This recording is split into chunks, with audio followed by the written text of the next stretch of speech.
مسلسل اور آپ دیکھ رہے ہیں ہمارا چینل. آج کی جو ریلی آپ کو پیچھے دکھائی دے رہی ہے, یہاں پہ احتجاج ریکارڈ کی جا رہی ہے, وہ فیڈرل مسئلے کی جا رہی ہے. یہاں پہ بہت سارے اسٹوڈنٹس آپ دیکھ سکتے ہیں, ٹیچرس بھی ہے, سارے یہاں پہ فلسطین کے ساتھ اپنی سولیڈرٹی کو اور اپنی جو ریکارڈ احتجاج کر کے ہم فلسطین کے ساتھ ہیں. جو ظلم فلسطین میں ہو رہا ہے, پورے یورپین کنٹریز انکلوڈنگ امریکہ اور جتنے بھی اسٹیک ہولڈرس ہیں جو خاموش ہیں اس وائلنس کی بات کو. آپ جیسے کہ آپ دیکھ سکتے ہیں کہ اس وائلنس کے جو وجہ سے بہت ساری جو مسلم کنٹریز افیکٹ سے ہو رہے ہیں. بیچارے بچے جو فلسطین کے مر رہے, ہاسپٹل بھی یہاں تک کہ وہ سیف نہیں ہے. آج اس دور میں, اس جنریشن میں, 21 سینچری میں یہ ایک ہمارے لیے ایک بہت ہی شرمناک ہے کہ ہمارے یہاں اتنے وائلنس ہوتے, ہیومن رائٹس وائلیشن اتنی ہو رہی ہے جس کو ہم پرسان حال بھی نہیں دے سکتے. تقریباً 20 سے 22 دن گزر چکا ہے, مسلسل فلسطین پہ بمباریاں ہو رہی ہیں, زمینی ہو یا راکٹ میزائل ہو, جتنے بھی ابھی تک رکنے کا نام ہی نہیں لیتا. بات کر رہے ہیں میرے ساتھ ایک پروفیسر موجود ہے IR ڈپارٹمنٹ کے, ڈاکٹر فیصل جاوید صاحب سے ہم پوچھتے ہیں کہ اس حوالے سے سر کائنڈلی ہمیں یہ بتایا گیا کہ فلسطین کی جو ایشو چل رہے ہیں ابھی تک ریزولو ہونے کا نام نہیں لے رہا, کیا کہنا چاہتے ہیں؟ اسرائیلیوں کے ساتھ اس کی پشت پناہی یورپی یونین اور امریکہ اور دیگر بڑے ممالک کر رہے ہیں, جس کی یہ طلبہ مذمت کر رہے ہیں.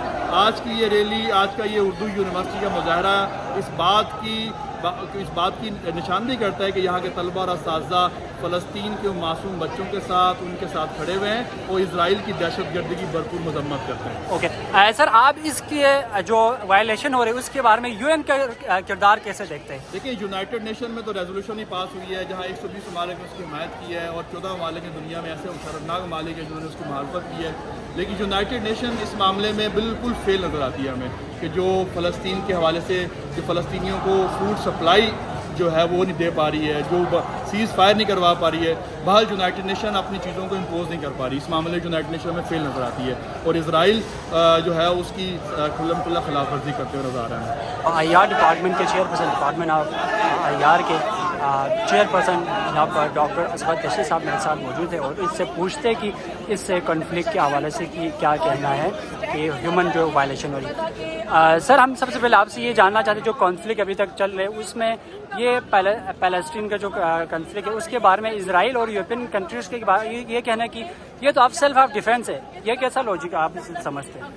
نہیں, یہ بالکل بھی اس طرح سے نہیں ہے. دراصل اسرائیل جو ہے وہ جنگی جرائم کا مرتکب ہو رہا ہے. اگر جنیوا کنونشن 1949 کے بھی رولز اور ریگولیشن کو دیکھا جائے تو ہم سمجھتے ہیں کہ اسرائیل جو ہے وہ وار کرائمس وہاں پر کر رہا ہے. جس طرح سویلین پاپولیشن پر بمبارڈمنٹ ہو رہی ہے, جس طرح بچوں کو نشانہ بنایا جا رہا ہے, جس طرح وہاں ہاسپٹلس کو تباہ و برباد کیا جا رہا ہے, تو یہ کلیئرلی جو ہے یہ جنگی جرائم کے زمرے میں آتے ہیں. اور ہم سمجھتے ہیں کہ جو انٹرنیشنل کرمنل کورٹ ہے اس کو ان تمام باتوں کا نوٹس لینا چاہیے اور اسرائیلی حکومت کو جو ہے وہ قانون کے کٹہرے میں کھڑا کرنا چاہیے. جی, میرے ساتھ ایک اسٹوڈنٹ موجود ہے, اس سے جانتے ہیں کہ وہ اس احتجاج میں کیوں شامل ہوا, وہ اس احتجاج کے پارٹ کیوں بننا چاہتے ہیں, اس سے ہم مزید جانتے ہیں. جی, آپ کا نام؟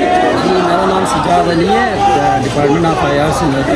اگر مغرب میں کوئی کتا بھی مر جاتا ہے تو وہ رائٹس کی بات کرتے ہیں, وہ ان کے حقوق کی بات کرتے ہیں, لیکن فلسطین کے اندر لوگوں کو, بچوں کو, بوڑھوں کو وہاں پہ ان کو شہید کیا جا رہا ہے, لیکن وہاں پہ ان کی غیرت نہیں جاگتی ہے, وہاں پہ ان کے ہیومن رائٹس نہیں جاگتے اور وہ وہاں پہ جو ہے اسرائیل کی سیلف ڈیفینس کی بات کر رہے ہوتے ہیں. تو یہ بہت ہی افسوسناک بات ہے جو کہ نہیں ہونی چاہیے. کیا سمجھتے کہ اب تک اتنے دنوں گزرنے کے بعد سیز فائر کا ابھی تک ہمیں کوئی امکانات نظر نہیں آتے, بیچارے بچے, ان کی خواتین بھی ابھی تک محفوظ نہیں, اس کی وجہ سے کیا کہنا چاہیں آپ؟ میں یہ کہنا چاہوں گا یہ جو ایشو فلسطین کا ہے یہ ایک مذہبی ایشو نہیں ہے بلکہ یہ ہیومن رائٹس کا ایشو ہے. اگر آپ دیکھیں یورپ میں دیکھیں, آپ امریکہ میں دیکھیں, آپ ویسٹرن کنٹریز میں دیکھیں, وہاں پر بھی ایون یہودی بھی اس ایشو کو اٹھا رہے ہیں اور اسرائیل کے خلاف بول رہے ہیں.